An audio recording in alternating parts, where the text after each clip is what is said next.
네, 지금부터 12월 9일 서울시 코로나19 온라인 브리핑을 시작하겠습니다. 바로 송은철 방역관이 서울시 코로나19 대응 상황 등에 대해서 설명드리겠습니다. 안녕하십니까. 서울시 재난안전대책본부 방역관 송은철입니다. 12월 9일 서울시 코로나19 대응 상황을 말씀드리겠습니다. 코로나 발생 이후 서울시에서 105번째 사망자가 발생하셨습니다. 105번째 사망자는 70대 서울시 거주자로 기저질환이 있었고 12월 6일 사망하셨으며 사후 코로나19 검사에서 7일 확진 판정을 받으셨습니다. 삼가 고인의 명복을 빌며 유가족께 깊은 위로의 말씀을 드립니다. 서울시 코로나19 발생 현황입니다. 12월 9일 0시 기준 서울 지역 확진자는 전일 0시 대비 270명이 늘어 1,932명으로 3,610명이 격리 중이며 현재 7,217명이 완치 판정을 받고 퇴원하였습니다. 12월 8일 기준 총 검사 건수는 1,917건이며 12월 7일 총 검사 건수 9,292건 대비 당일 확진자 수는 270명으로 양성률은 2.9%입니다. 신규 확진자 270명은 집단 감염 68명, 확진자 접촉 103명, 감염 경로 조사 중 93명, 해외 유입 6명입니다. 주요 집단 감염은 종로구 파고다타운 관련 21명, 중구 소재 시장 관련 7명, 강서구 소재 댄스교습 시설 관련 7명, 용산구 소재 음식점 등 관련 5명, 중랑구 소재 병원 관련 3명, 동대문구 소재 병원 관련 3명 등입니다. 12월 8일 기준 수도권 감염병 전담병원 병상 가동률은 75.4%이고 서울시는 82.2%입니다. 서울시 중증 환자 전담 치료 병상은 총 62개이고 사용 중인 병상은 56개로 입원 가능 병상은 6개입니다. 서울시 생활치료센터는 9개소 총 1,937병상으로 사용 중인 병상은 1,130개이며 즉시 사용 가능한 병상은 470개입니다. 서울시는 병상 확보를 위해 시립병원 유휴부지를 활용하여 이동병상 150개를 설치하고 있습니다. 서울의료원 내에 설치하는 48개 병상은 10일 설치가 완료될 예정이며 병상 수요에 따라 운영이 시작됩니다.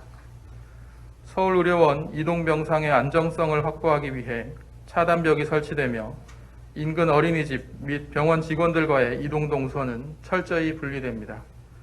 또한 잠금장치 및 CCTV, 경찰과의 협조 등을 통해 외부인의 접근이 차단됩니다.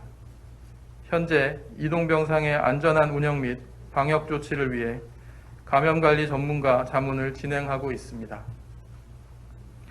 종로구 파고다타운 관련 발생 현황입니다. 종로구 파고다타운에서 공연한 예술단 공연자 1명이 11월 28일 최초 확진 후 12월 7일까지 142명, 8일에 21명이 추가 확진되어 관련 확진자는 총 164명입니다. 이 중 서울시 확진자는 153명입니다. 7일 확진자는 파고다타운 방문자 2명, 샘물 노래교실 방문자 1명, 하영 노래교실 방문자 8명, JJ 라이브 카페 방문자 4명, 방문자의 가족 및 지인 6명입니다.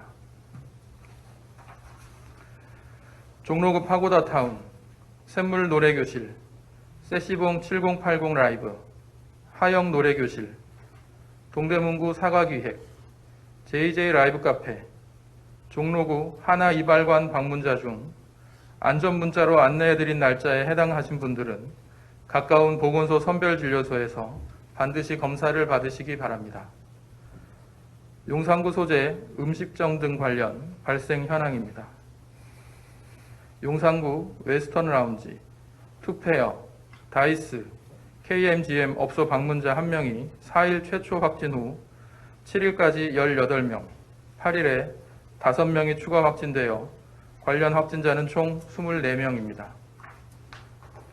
8일 확진자는 웨스턴 라운지 직원 1명, 투페어 방문자 2명, 젠틀레빗 방문자 1명, 방문자의 지인 1명입니다. 해당 시설 관계자 등 접촉자를 포함하여 총 245명에 대해 검사하였고 최초 확진자를 제외하고 양성 23명, 음성 195명, 나머지는 검사 진행 중입니다. 서울시는 용산구 보건소와 역학조사 및 접촉자 조사를 실시 중입니다. 음식점은 사회적 거리두기 2.5단계 조치로 21시부터 이길 5시까지 포장 배달만 허용되며 테이블 간 거리두기 또는 칸막이 설치, 영업장 내 설치된 무대 시설에서 공연 행위 금지 등의 조치가 시행되고 있으니 방역 지침을 준수해 주시기를 당부드립니다. 서울시 8일 확진자가 270명이 발생하고 일주일 넘게 200명대로 발생하며 아직까지 코로나19 확산세가 수그러들지 않고 있습니다. 사회적 거리두기 2.5단계 효과가 빨리 나타나기 위해서는 시민들의 거리두기 동참과 환자 조기 발견을 위한 신속한 검사가 무엇보다 중요합니다.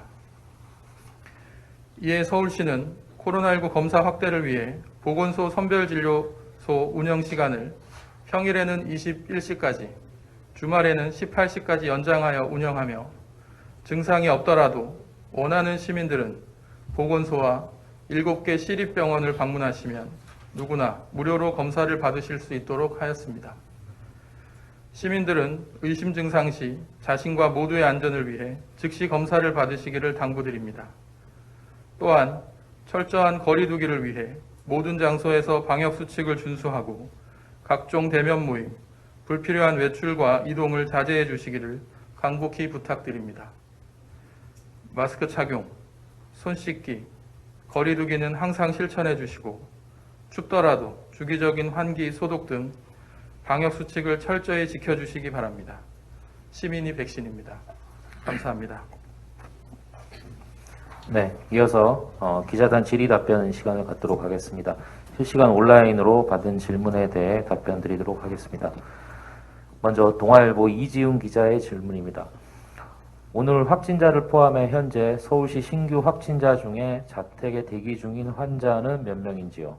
또 현재 서울시가 확보하고 있는 생활치료센터 수와 수용 인원을 알려주십시오. 향후 추가로 확보할 계획인 생활치료센터가 서울시와 자치구별로 각각 몇 개인가요? 예, 보건의료 정책과장님 무영입니다. 어제까지 확진자가 발생한 인원에 대해서 저희들이 총 대기 중인 인원은 125명입니다. 전부 거의 대부분은 어제 오후 늦게 확진이 되어가지고 통보가 되어서 아마 병원하고 그 생활치료센터로 이송이 준비가 안 된 상황이고요. 오늘 아침에 다 거의 대부분 그 병상으로 하고 있는 중입니다. 다음 생활치료센터 숫자는 저희들 총 9개 운영하고 있고요. 그 병상 숫자는 1937개 병상입니다. 그 중에 저희들이 지금 현재 1130개 사용해서 가동률이 한 58.3% 보이고 있습니다. 향후 설치 계획은 이미 말씀드린 바와 같이 자치구별로 한 개씩은 다 설치하는 걸로 지금 저희들이 요청을 하고 있고요. 그 향후 그 확진자 발생 추이에 따라서 저희 서울시도 한두 개 정도는 더 해야 되지 않을까라는 생각을 하고 있습니다. 예. 네, 다음은 연합뉴스TV 김민혜 기자와 뉴스원 김진희 기자의 질문입니다. 어제 일부 병상 대기 중인 환자가 있었는데 오늘 상황은 어제와 비슷한지 더 안 좋은 상황인지, 또 컨테이너 부단, 체육관이나 전시관 등을 활용한 임시병원을 만들어야 한다는 의견도 계속 나오는데 이에 대해 혹 대비하는 부분은 어떤 것인지 여쭙니다. 예. 12월 7일까지 그 병상 대기 중인 환자는 140명이었고요. 12월 8일까지는 지금 이제 125명입니다. 사실은 뭐 숫자는 몇 명이 줄었다고는 볼 수 있지만은 전체적인 상황은 비슷하다고 봐야 되는 상황이고요. 지금 저희들 컨테이너 지금 준비를 하고 있는데 다른 체육관이나 전시관 등을 활용한 거 관련해서는 일단 저희들이 그 자치구 생활치료센터 만들고 난 뒤에 그 추이를 보고 난 뒤에 한번 고민을 해보겠습니다. 장소 관련해 가지고는 저희들이 쭉 계속해서 고민하고 있다는 말씀을 드리겠습니다. 네, 다음은 연합뉴스의 임화섭 기자의 질문입니다. 최근 이태원, 홀덤펍 등 사례에서 보듯이 저녁 시간대 시민들의 활동이 좀처럼 줄지 않았고 그 점은 천만 서울시민 멈춤이 선언된 지 며칠이 지난 지금도 크게 다르지 않은 것 같습니다. 특히 시민들의 저녁 활동을 좌우하는 음식점이나 술집 매장에서의 취식 허용 시간은 천만 서울시민 멈춤이 선언되기 전이나 후나 오후 9시로 똑같습니다. 외국 사례를 보면 카페뿐만 아니라 음식점이나 술집 등의 매장 영업을 모든 시간대에 금지하고 테이크아웃만 가능하도록 하는 조치를 몇 달째 유지하고 있는 경우가 많은데 서울시는 혹시 그런 조치를 취하는 방안을 검토하고 계신지요? 만약 그렇지 않다면 매장 영업 허용 시간을 지금의 오후 9시보다 앞당겨서 저녁 시간대 시민 활동을 실효성 있게 줄이는 방안은 검토하고 계신지요? 네, 저녁 9시 이후 서울 멈춤은 생업에 필요한 최소한의 경제 사회 활동은 유지하고 이를 제외한 이동과 활동은 최대한 중단한다는 목표하에 추진되고 있습니다. 지난 토요일 0시부터 시작된 저녁 9시 이후 서울 멈춤으로 인한 효과는 조금 더 지켜봐야 할 것으로 보입니다. 매장 영업시간 단축 등은 서민 경제에 끼치는 영향이 크기 때문에 확진자 발생 추이 등을 지켜보면서 필요시 전문가 등과 논의하겠습니다. 네, 다음은 뉴스원 허고은 기자의 질문입니다. 사회적 거리두기 단계 상향과 서울시 자체 대책에도 코로나19 확진자는 줄지 않고 있는 이유는 무엇이라고 분석하고 계신지요? 대책이 이미 늦었거나 미흡하다는 의견에 서울시는 어떤 입장인가요? 강화된 거리두기 효과는 언제 나타날 것으로 전망하시나요? 네, 최근 확진자가 지속적으로 발생하고 있는 것은 그간 누적된 산발적인 집단 감염과 현재 나타나고 있는 일상 감염이 증가하고 있는 것 때문으로 보고 있습니다. 서울시가 지난 4일에 발표한 저녁 9시 이후 서울 멈춤도 대도시인 서울의 특성을 고려해 반발 앞서 시행한 강력한 맞춤형 거리두기 조치였으며 정부의 2단계 사회적 거리두기 조치에 시설별 핀셋 조치를 더한 서울형 정밀 방역도 마찬가지였습니다. 서울시는 앞으로도 민생과 방역을 고려한 적극적인 대책을 강구하고 시행하도록 하겠습니다. 네, 다음은 지난 8월에 거리두기 2단계 시행 이후에도 10일에서 14일 이후 감소 추세가 나타났습니다. 사회적 거리두기에 시민 여러분들이 적극적으로 동참해 주셔야 최근 확진자 발생 추이를 감소시킬 수 있을 것으로 판단하고 있습니다. 네, 다음은 한겨레 박태우 기자의 질문입니다. 질문이 좀 긴데요. 일괄 답변 드리는 걸로 하겠습니다. 공공운수노조 새서울의료원 분회에서 입장문을 냈습니다. 국가지정격리병상을 공사 중이라 사용하지 않고 있다. 음압시설을 갖춘 일부 병상을 일반 병동으로 변경했다. 중환자실 3곳 가운데 2곳을 사용하지 않고 있다. 컨테이너 임시병상이 화장실이 없는 등 시설이 열악하다는 주장입니다.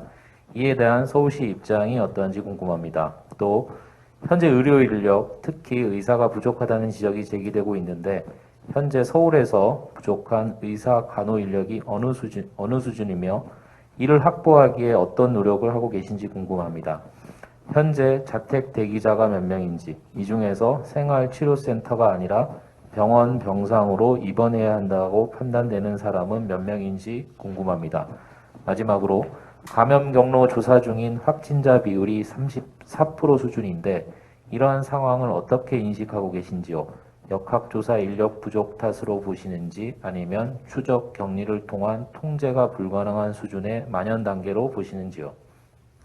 예, 그 첫 번째 질문 중에 공공운수노조 새서울의료원 분회에서 말씀하신 몇 가지는 사실은 서울의료원의 운영에 관한 건입니다. 그래서 저희들이 운영 관련해서 저희들이 일일이 어떤 지시라든가 대응을 하지 않은 상황이고요.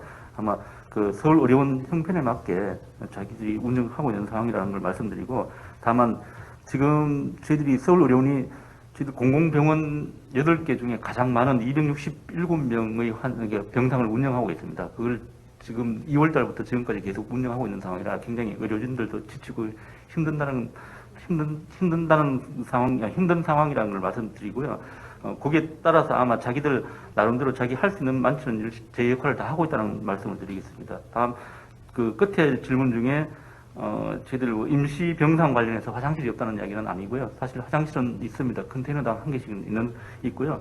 다만 시설이 열악한 것은 맞습니다. 어쩔 수 없는 상황인데 이게 지금 일반적인 병상하고 다른 임시병상입니다. 임시병상을 사용할 수밖에 없는 그런 긴박한 상황이라는 것을 좀 시민들께서 좀 이해를 해주셨으면 좋겠습니다. 두 번째, 그 부족한 의료 인력에 대해서 말씀하셨는데 지금 그 확진자가 계속 늘다 보니까 새로운 수요가 계속 늘어납니다. 예를 들면 선별진료소 운영 시간이 확대된다든가 아니면 뭐 생활치료센터 운영 확대라든가 이런 새로운 수요들이 계속 생기고 있고 이런 새로운 수요가 생김에 따라서 의료 인력이 계속 부족한 상황입니다. 그만치 부족한 상황인데 뭐 예를 들면 선별진료소를 지금 현재 시간에서 9시까지 늘리면 한 50여 명의 의료 인력이 필요합니다. 그다음에 생활치료센터 한 곳 열면 뭐 자치구는 좀 다르긴 하지만 저희 서울시 같은 경우는 최소한 한 곳에 15명 이상의 의료 인력이 필요합니다. 그렇게 따라 거기에 맞춰가지고 저희들이 부족하다고 생각하시면 될 것 같고요. 마지막으로 자택 대기자는 아까 215명이라고 말씀을 드렸는데 저희들이 어제 그 전날까지 대기자까지 포함해서 저희들이 어제 275명을 병원하고 생체에 보냈습니다. 그 중에 병원에 보낸 인원이 한 101명 정도 되고요. 생활치료센터 보낸 인원이 174명 정도 됩니다. 그리고 어제 그 배정 대기자 125명 중에 거의 대부분은 생활치료센터에 보내는 그 환자가 그 정상도가 굉장히 경미한 사람입니다. 그래서 병원과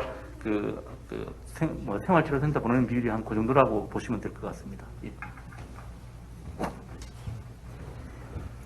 감염 경로 조사 중 확진자 비율에 대한 질문에 대한 답변을 드리도록 하겠습니다. 현재 감염 경로 조사 중인 확진자 비율이 높게 나타나는 것은 계속 말씀드렸던 것과 같이 지역사회에서 산발적인 감염들이 발생하고 있는 현재 상황에 따른 것으로 보고 있습니다. 역학조사 인력이 현재 어려움을 겪고 있는 것은 맞지만 추적 격리를 통한 통제가 불가능한 수준에 도달하였다고는 아직까지는 판단하고 있지 않습니다. 네, 이상으로 금일 브리핑을 모두 마치겠습니다. 오늘 수호 통역은 김선화 통역사님께서 고생해 주셨습니다. 감사합니다.